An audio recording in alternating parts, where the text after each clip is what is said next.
Greetings and welcome to your destination. You've reached the Psychological Wellness Hub.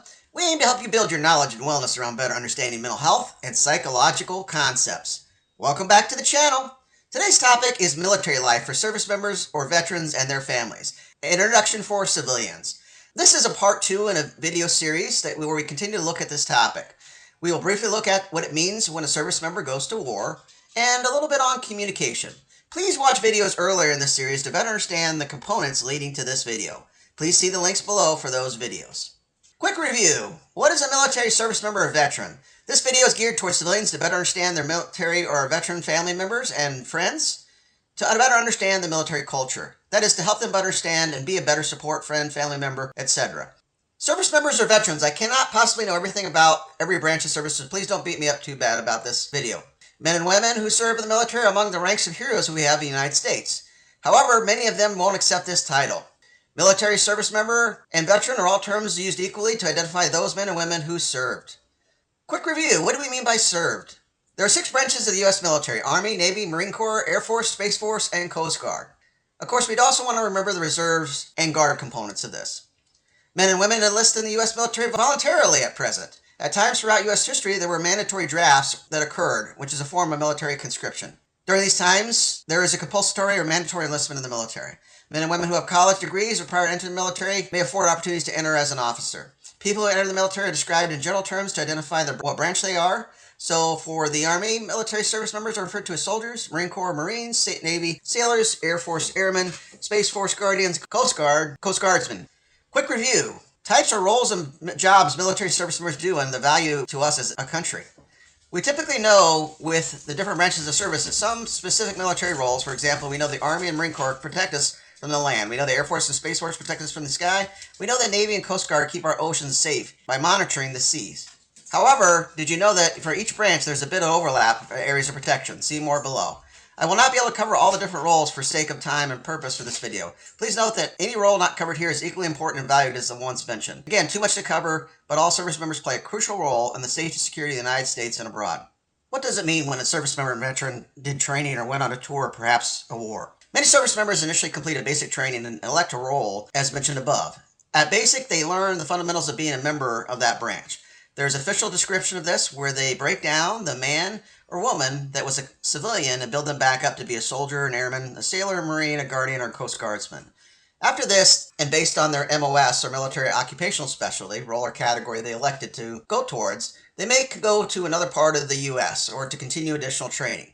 Usually like a major military installation. For example, Army soldiers may go to AIT or Advanced Individual Training after basic.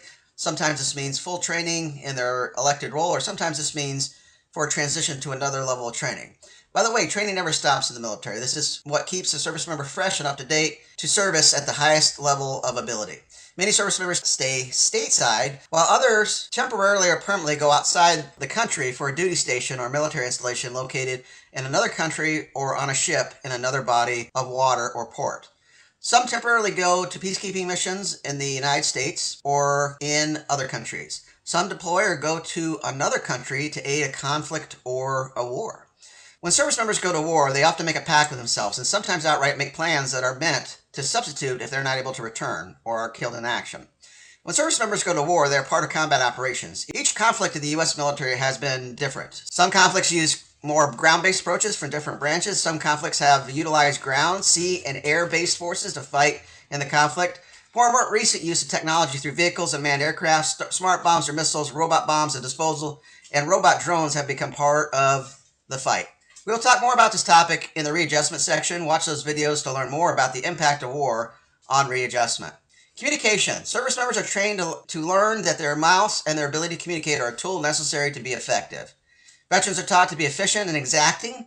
By this I mean they are trained and it is maintained in the culture that they are to be direct and to the point, not to waste any time. Veterans use their voice to communicate in many different settings and many different situations. They may have to give instructions, clarify things, give orders, yell over machines running. Things can be fuzzy or vague. They need to be brief, direct, clear, have intention, and directions need to be easily followed. For example, Smith might say to Anderson, put the 155s in a stack formation no more than this tall and this wide. These are not pleasantries or leading up to this before this request is made. like we do in civilian life. The tone, eye contact, cadence of voice, and position borders on aggression, but is meant to be exacting and precise. This is not to say that service members don't joke with each other or to give each other an all-in-fun hard time. But remember efficiency and chain of command. Think about when there's a deadline approaching or when there's an emergency and your boss tells you in less than pleasant tone to do something. It's not personal, but specific to the situation, to match the urgency or to react to a difficult situation. Think about if you have ever been a bystander or a first responder. You might have to give or receive direct or intense communication in order to help save lives. Assist in rescuing people, putting out a fire, pulling someone out of a burning car, and dealing with multiple injuries or casualties. Guess what communication for a service member is? Direct, because it could be a matter of life and death, the difference between success and catastrophic failure, leading to an injury of another service member, members, or civilians. When you're living and breathing this way of communicating with other service members for so long, you have a lot of muscle memory around this. You also receive a lot of reward for using it, because it is a tool that is expected to be used.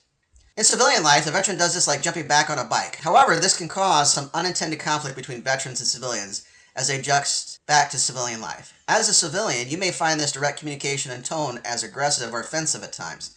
I understand you struggle with this, but remember, this is not about who is right or wrong. This is about understanding. Your veteran takes on life like it's an order he or she is carrying out. They are attacked and they're disciplined in their way.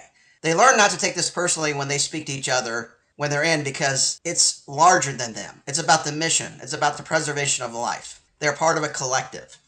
You might say, well, why don't they just say it a little less aggressive or with softer tone? They're capable of this, but it takes time for them to adjust to civilian life. Just imagine you're doing something from 2 to 20 years straight, and now all of a sudden you pull out of that life. Imagine you were a physician and now you're retired.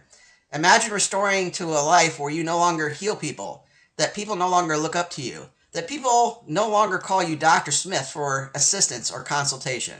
Well, your veteran is adjusting just like this too, because they left the military life and now they are retired military and trying to figure out a life as a civilian.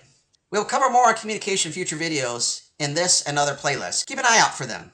We hope that you found today's topic was useful for yourself or someone else. Let us know if it was by commenting below. Let us know what you'd like to hear about or what topics could be useful to you by commenting below, and we'll take it under consideration. If you like what you heard today and would like to hear more from Destination Psychological Wellness Hub, please consider liking and subscribing to the channel by selecting the subscribe button below the screen and by clicking the thumbs up. This will help you get the newest content produced by the channel to you. Please tell all your friends and family about this channel or share this video and other videos with them on this channel. Encourage them too to like and subscribe. And as always, we hope your psychological wellness continues to grow with us in this community. Thank you.